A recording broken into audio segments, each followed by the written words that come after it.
Thanks, Joanne, and thanks everyone for coming out on such a beautiful afternoon when we could be out messing up the place.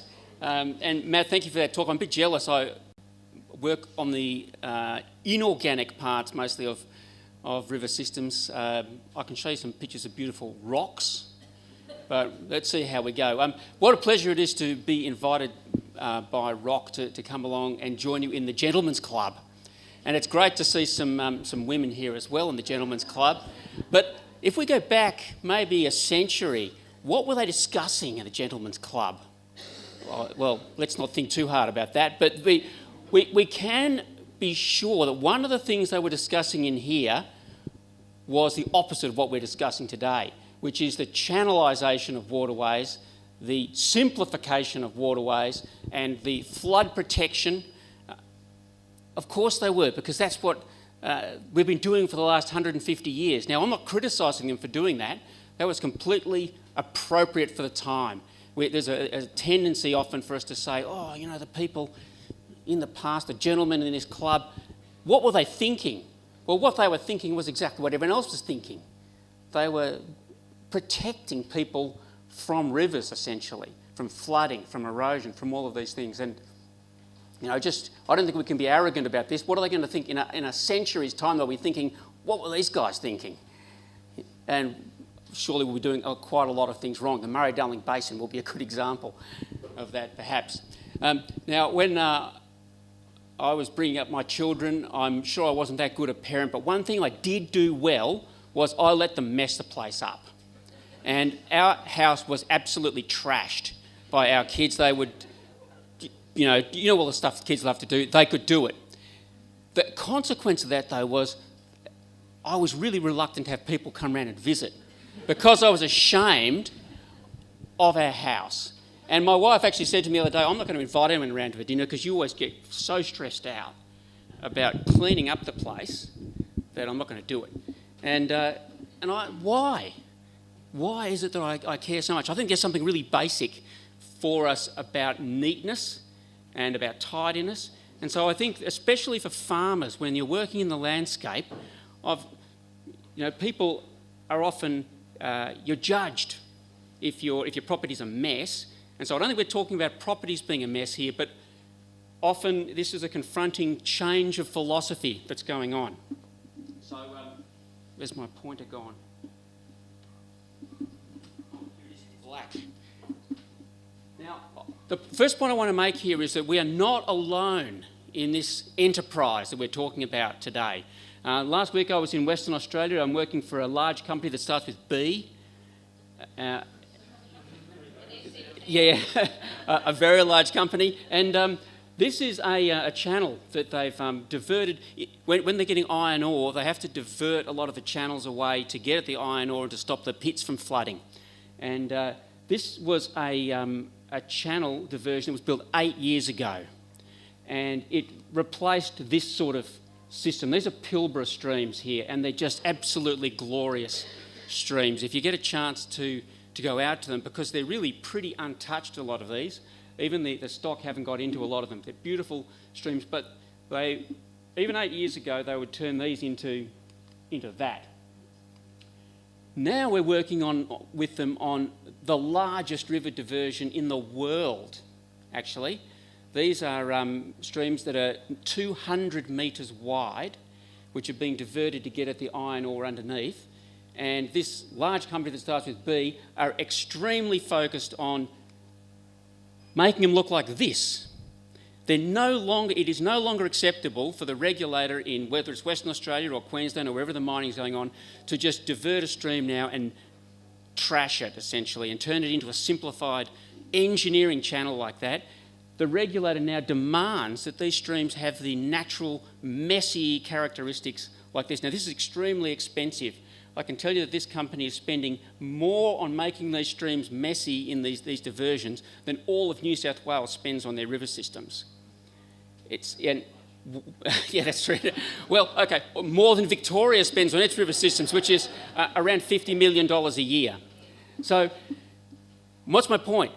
This is actually a philosophy that's sweeping the country, the return of complexity to stream systems. So let's have a look at this That's for us. Now, this is, who knows what stream this is? It's around here. You sent me this picture. It's the... Wollongorang, thank you, well done. It's the Wollongorang. Now that's a reasonably simplified system. What I'm going to talk about is sort of physical complexity and why it matters.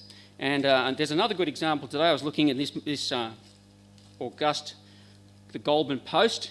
If you look inside it, there's some properties for sale here, as you can see. So this is the Wollondilly River at Platypus Banks.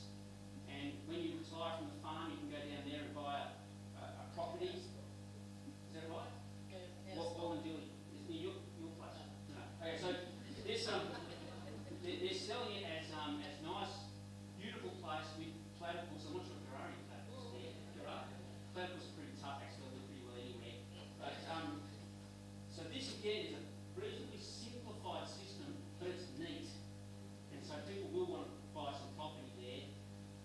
So let's have a look at what happens in the rest of the landscape. So I'm going to talk about what is the mess, what does it do, why does it matter, what happened to the mess, how do we get it back, and is it enough? So I'm going to compare this now. You stole my picture. I think I might have sent it to you. You did send it to me, but you've used it, which is without my permission. And I'm going to be comparing... now, I'm not saying that these two streams should look the same. This one down here is a lowland system. It should look different than that. But let's have a look at what it is about this. What is the mess in here that we're actually talking about? Let's pull it apart. And there's two ways to think about this. The first is the sources of the mess. One is simply variation. As the water flows down there, every change in velocity and change in depth produces a whole bunch of functions and processes that do what Matt was saying about habitat, but they also produce all sorts of functional effects, which I'll talk about.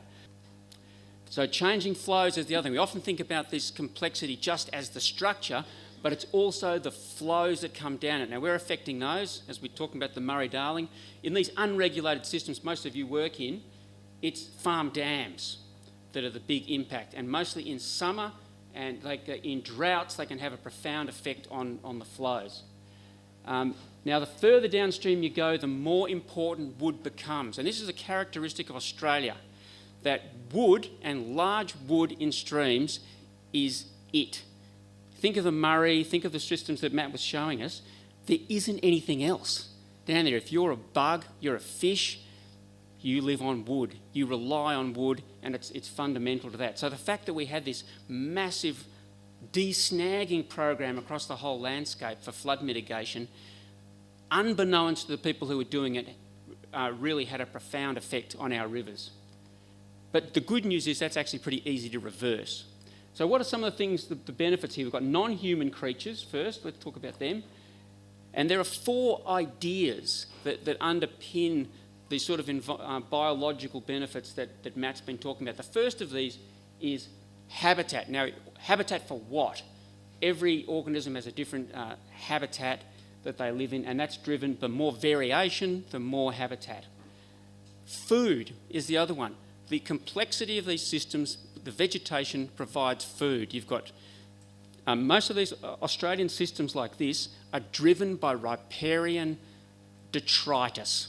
So what drives the biology of these systems is stuff falling in from the sides. Leaves, twigs, dust, spiders, all that stuff that falls off, falls into the system.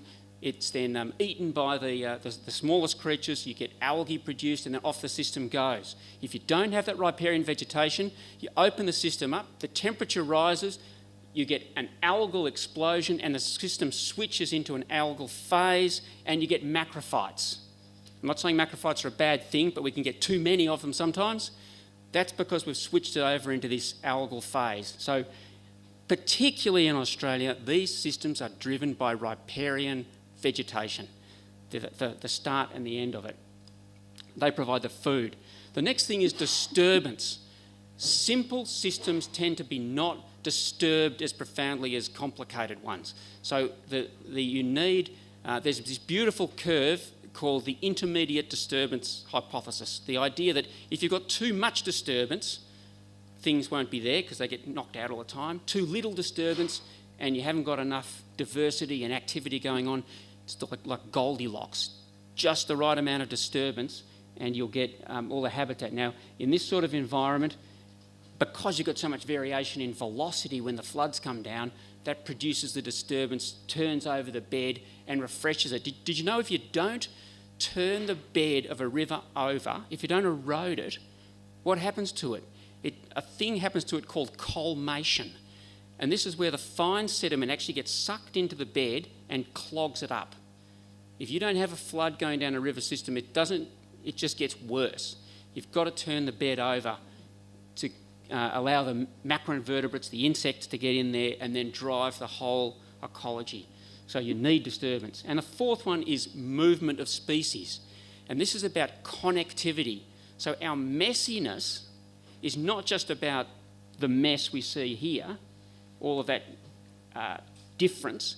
It's about the connectivity out onto the floodplains and along the river.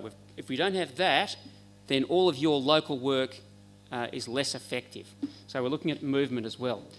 So that's one way to think about messiness. Another way, and this is one that people are pushing much more now, is called, in the sense of ecosystem services or environmental services. And this is really for human creatures, the benefits to us, if you like, in our system. And this is the foundation really of the rivers of carbon idea. It has biological benefits, but it also has benefits for humans. So these are, they divide this into 4 types. Now the reason just bear with me with this, because it's quite a nice way to structure up all of these benefits. So there's provisioning services, supporting services, regulating services, and cultural services. You couldn't find a stream on Earth that's been more stuffed than these streams. They had 50 years of mining, gold mining going on here. They were eliminated. And then there was 30 years of community effort revegetating this stream through here, so it looks like that. The stream deepened, the sand went out of it, all the gold mining sediment, the sludge washed out. It got the complexity back. The pools and riffles came back. The fish and the platypus came back. And upstream it looks like that. Downstream it looks like that. It was just the vegetation. In that case, it was the shade that drove these processes. And it's really impressive. However, what do you think's threatening this bit of creek now? Just up here is a drain which goes up to a huge new urban development just up here, which will destroy that creek. We know it will destroy it. And so my point is, you might do all this fantastic habitat work and they're oblivious, all of that community group, the land care groups, are oblivious to the looming danger that's going to destroy that creek. So we've actually alerted them and they've changed the development up here with the local council, which is good. So conclusions. First conclusion is, this is what we're talking about, the messiness we're talking about here is happening in this area, but it's happening nationally. It's happening in the Pilbara in Western Australia. This is really a big thing. Messiness produces all sorts of values, physical values in streams that I mentioned. Some are biological and those processed ones, and some are what we would call ecosystem services for us. I really want you to think about streams not as just a one-dimensional system, but as a three-dimensional system where water's going down and up and being processed, and all that complexity of flow is driven by complexity of form and with the vegetation. I can't emphasise enough the importance of riparian vegetation in Australian stream systems, because it produces shade, it produces food, and it produces wood. And wood is it in a lot of places in these systems. Now, we've simplified these systems. We can recover a lot of it. Often it's not enough just to return that complexity. And if I can just finish going back to my kids again, where I started how messy they were. They're still profoundly messy. But that's their problem. And they're in their 20s now. And it's now we're talking to them about getting out of the house, actually. It's time it's time to leave. And so I was thinking about this. So we know of all the benefits of messiness for kids. You know, you don't get so sick if you're playing in the dirt. You're more creative, all those sorts of things. So messiness is good. But what's even more important, in a sense, is setting them free. And we're going through the negotiations of setting them free at the moment. But and it's the same. Eventually, I think we'll move beyond just thinking about the messiness of these systems to almost setting the river free to be itself, to do its thing, and to have a corridor in which it can do its erosion and it can do the flooding and do all that sort of stuff, which is sort of moving away from what we have to talk about now, which is the patchiness of complexity, but reconnecting rivers back into their floodplains and letting them do what rivers do. Thank you.